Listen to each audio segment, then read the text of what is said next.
Society is an entity that allows individuality yet provides space for other individuals and groups to pursue mutual goals and aspirations. This chapter focuses on society as a diverse and coherent set of groups and explain how it is organized. At the end of the chapter, the students will be able to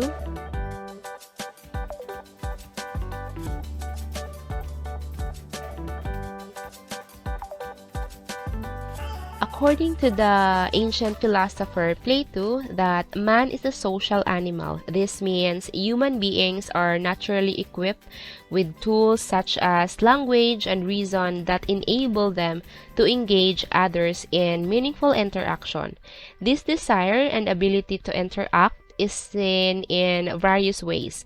People spend a great deal of their time with various groups. Young people meet their barkada in restaurants to catch up with one another's lives.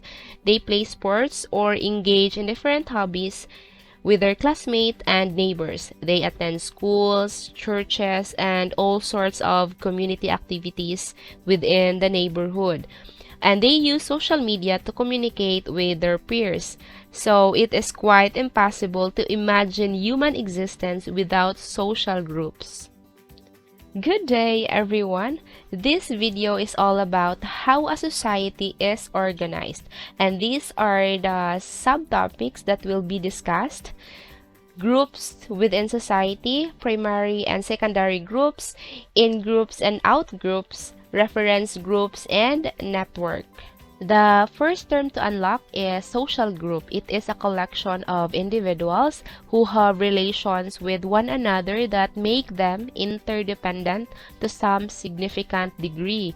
Interdependence means it is what enables us or its members to pursue shared goals or promote common values and principles. Interdependence exists within social group because there should be interaction between the members of that certain group.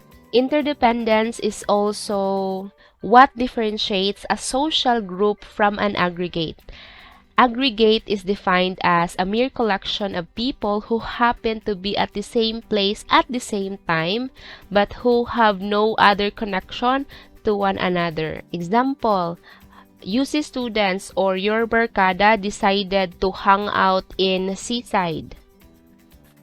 Your barkada is considered social group because there is interaction and interdependence between the members of your barkada. Now, you are one of the people inside the mall, but you are not considered, katong tanang people inside the mall are not considered a social group because you will not interact, your barkada will not interact the rest of the people in the mall or in seaside. And the term used for the rest of the people inside seaside is called an aggregate of people who occupy the same space at a certain time. Next is primary and secondary groups. Primary group is a small, intimate, and less specialized group whose members engage in face-to-face and emotion-based interaction over an extended period of time. Example, family, barkada, close friend ni mga classmate, close friend na workmate. It is within these groups that we establish and define our identity, values, ideals, aspiration, and this primary group also serves as our first agents of socialization.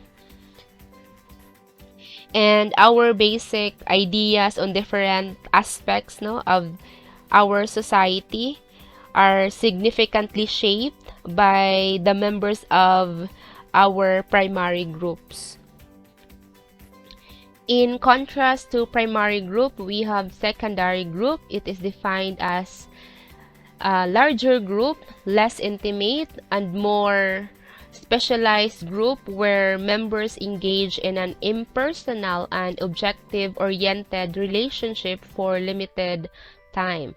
Examples are employees to their colleagues, schoolmates, or some of your classmates no nga not too close. This objective-oriented means there's a cooperation within that group to achieve a certain goal in the workplace if workmate ni mo siya, or in school for the students.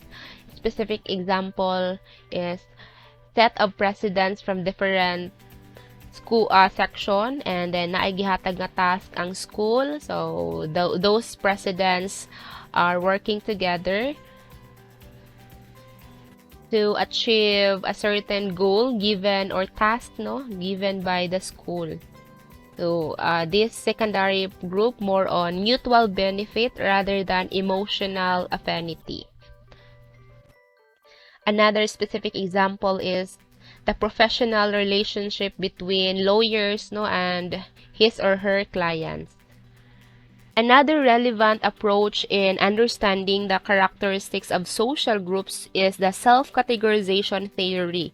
It proposes that people's appreciation of their group members is influenced by their perception toward people who are not members of their group. So we have two, in-group and out-group. In-group is a group to which one belongs and which one feels a sense of identity. So same example under primary group. Meanwhile, out-group is a group to which one does not belong and to which he or she may feel a sense of competitiveness or hostility. Example, rival basketball team. Members of his or her in-group usually will be treated more favorably than those of his or her out group.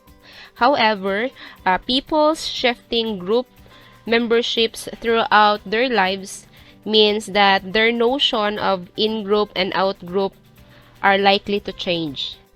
Among the most significant and influential social groups for an individual are his or her reference groups.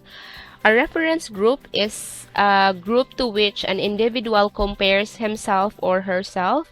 These groups strongly influence an individual's behavior and attitudes.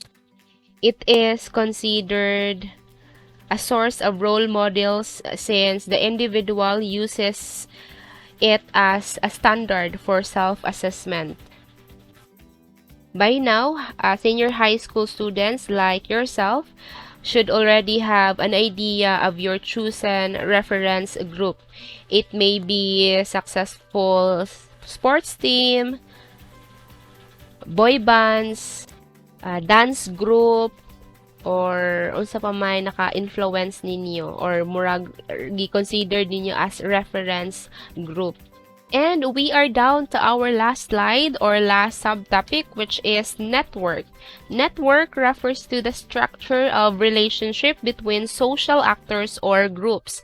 These are interconnections, ties, and linkages between people, their groups, and the larger social institution to which they all belong. In this generation, a good example of networks are those provided by social media platforms such as Facebook, Instagram, Twitter, TikTok.